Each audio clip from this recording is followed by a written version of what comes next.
Des bureaux désertés. Dans cette entreprise où l'on fabrique de la lingerie, le télétravail est devenu, comme un peu partout en France, la norme depuis presque 2 mois. Habituellement, ici, on est 25 personnes chez Livy au siège. Et effectivement, là, tout le monde est en télétravail. Et les personnes qui sont plutôt en lien direct avec les magasins sont au chômage partiel.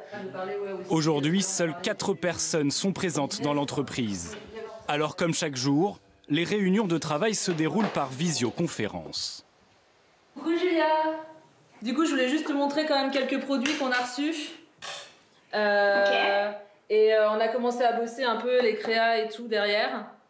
Voilà. Oui, et après, on a fait toutes les études des modèles avec les franges. Tu vois, malgré l'éloignement, l'entreprise a su s'adapter pour continuer à créer de nouveaux modèles.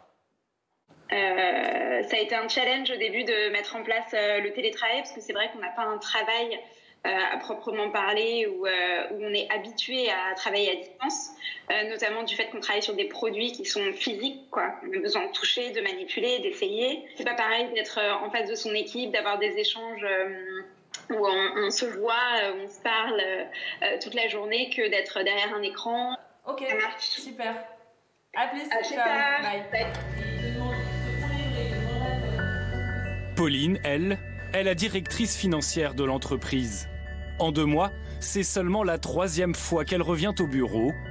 Depuis le début de la crise, elle aussi a dû concilier vie de famille et vie professionnelle. Forcément, c'est compliqué. J'ai 2 enfants qui sont petits, donc ils comprennent pas forcément toujours la différence entre les moments de jeu, les moments de travail. Donc c'est une vraie organisation à mettre en place. Mon mari est dans le même cas, donc on a réussi à s'organiser, mais c'est vrai que ça demande d'être assez carré sur le planning de la journée. Pour d'autres postes, en revanche, impossible de faire du télétravail. Alors en cette période de pandémie, les couturiers de la marque se chargent de fabriquer des masques. Ça rend très bien. Ouais, ça rend bien. Attends, je vais l'essayer. Ah ouais, il est bien. Ouais, il est bien le patronage, celui-ci. Ouais, il est bien. On a décidé là, pour la réouverture de tous nos points de vente et quand les salariés vont commencer à revenir au sein du siège, d'offrir des masques justement pour pouvoir respecter toutes les conditions de sécurité. Et on va aussi les offrir à nos clientes pour tout achat, que ce soit via Internet ou dans nos magasins. À partir du 11 mai, les salariés vont revenir peu à peu dans l'entreprise, même si certains d'entre eux vont continuer le télétravail. Aujourd'hui, effectivement, le digital va rester en télétravail, toute la partie finance, RH va rester en télétravail. Après, les gens vont venir 1 journée par semaine à tour de rôle pour pas que tout le monde soit là en même temps. Et après, l'idée, c'est quand même, il nous manque quand même l'humain et le contact. Et dès qu'on pourra tous revenir et travailler ensemble, ça sera quand même notre priorité.